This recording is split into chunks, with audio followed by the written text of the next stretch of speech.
Now, Zotero is a tool which is available free from the Imperial College London Software Hub. It is a tool that is going to support you in generating bibliographies for your essays, but it isn't just a magic referencing tool. It is a tool that is really good for keeping track of all the different things that you've read so that you can easily find your way back to them when you need to start putting quotes into your essays. And the idea is very much that as you come across a piece of reading that you think might be useful to include in a piece of writing that you're doing, you actually pop it into your Zotero library at that point.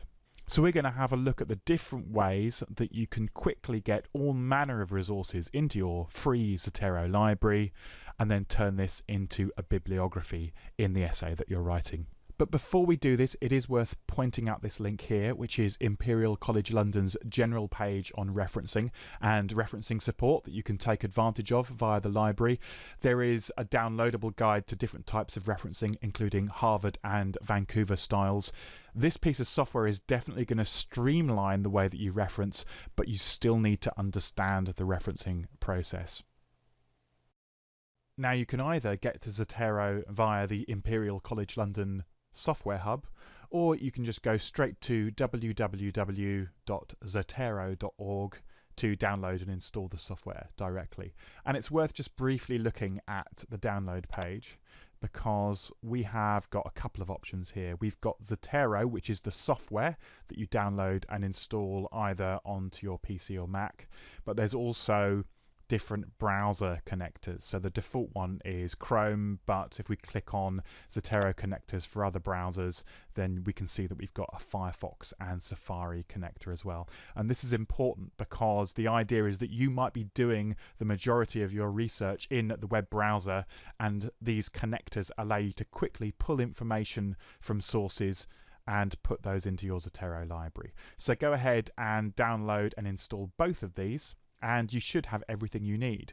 You'll also find that Zotero installs a plugin for Word. So this means that when you're writing your essay, you have access to your Zotero library, and you're quickly going to be able to insert citations using the software from your library and use these to dynamically generate a bibliography in alphabetical order. This is going to be much clearer when we actually see it in practice. So without further ado, let's have a look at Zotero. Now, when you first open Zotero, it's going to look a little bit like this. I'm going to open this up full screen. And the first thing that I'm going to do is make a collection. Now, collections are like folders.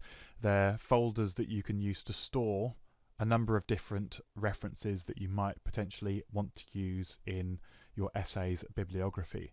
So I'm going to click on the New Collection button at the top of the screen and just give it a quick title. Obviously, you might want to give your essay a bit more of a meaningful title, but that'll do for now. Now, I'm going to go through a number of different ways of getting resources into Zotero, and I'm going to start with good old-fashioned physical books.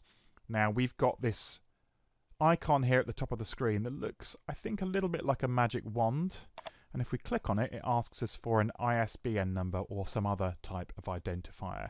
And if you haven't seen ISBNs before, these are the codes that appear on the back of printed books. And you can literally just type in a code into Zotero using this tool, and it should find all the information that you'll need to produce your reference. So I've got a book to hand, and I'm literally going to type in the ISBN number.